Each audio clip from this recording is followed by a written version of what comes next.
Hey guys, and welcome back to Transformers Cyberverse. Today we are taking a look at the episode Siloed.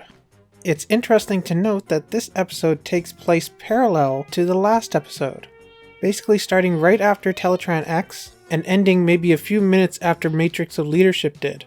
Just something you don't see TV shows do very often. So, Windblade has been captured by Slipstream and her Seekers, and in a strange turn of events, they are exploring her memories for the location of the Allspark. Unfortunately, aside from her friendly backyard cube game with Bumblebee in the cold opening, all her memories shown are ones we've seen before.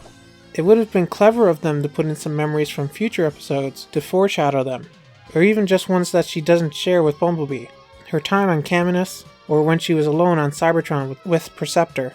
But I guess it's just cheaper to use existing clips rather than create all new ones. But anyway, Slipstream orders Acid Storm and Thundercracker to turn up the Mind Ripper to 11, as she goes to have a conference call with Starscream and Shockwave.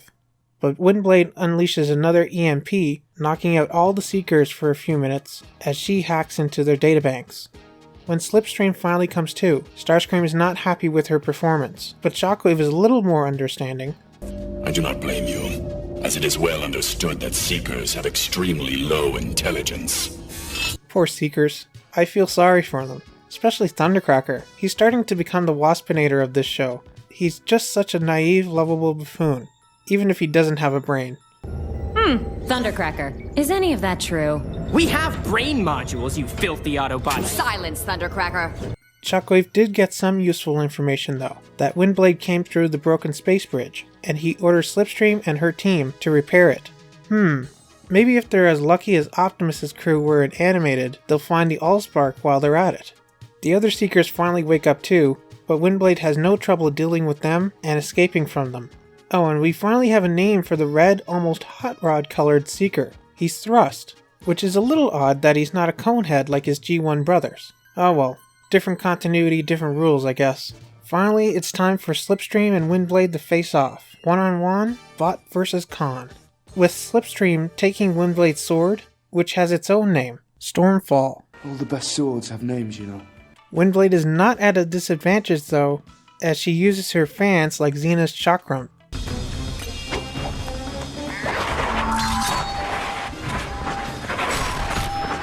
Or for a less dated reference that isn't from the 90s, Captain America's shield. Point is, even without her sword, she still beats Slipstream and escapes. But not so fast. Slipstream tries to pull her back down, but luckily Bumblebee has arrived just in time to get her off her back, and the Autobots roll out to locate an old friend, who Windblade found thanks to the Seekers' databanks. Another great episode of Cyberverse, and kind of a unique one, as it doesn't involve plumbing through Bumblebee's memories, and we get to see Windblade on her own for almost the whole episode. And it's also a bit of a tiny peek into the Seekers' lives, their relationships with one another and their superiors. Honestly, I'd love to see an entire episode just from the Decepticons' point of view, especially if it's a day in the life of my boy Thundercracker. Oh, and before I forget, I did go through and translate all the Cybertronian I could find in the episode. Like the ones in Shockwave's lab, the computer screens here just seem to have the animators' names on them.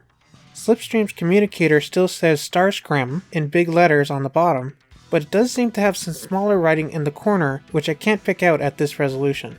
The keyboard that's in front of the big computer that Slipstream's using during her performance evaluation with Starscream and Shockwave is just that, a keyboard.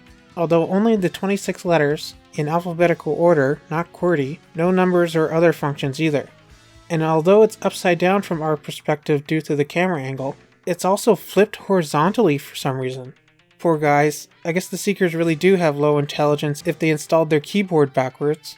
And finally, in the Backstreet Cube memory in the beginning, it looks like there's some graffiti writing all over the place, but it's too stylized for me to make out. What did you think of the episode? Is Windblade overpowered? Which minor Decepticon character would you like to see a spotlight episode on? Let me know down in the comments. And I guess as of now we're out of Cyberverse episodes that I can view at the moment. Hopefully by next week someone will have uploaded the latest ones. If so, I will see you for episode 15, King of the Dinosaurs.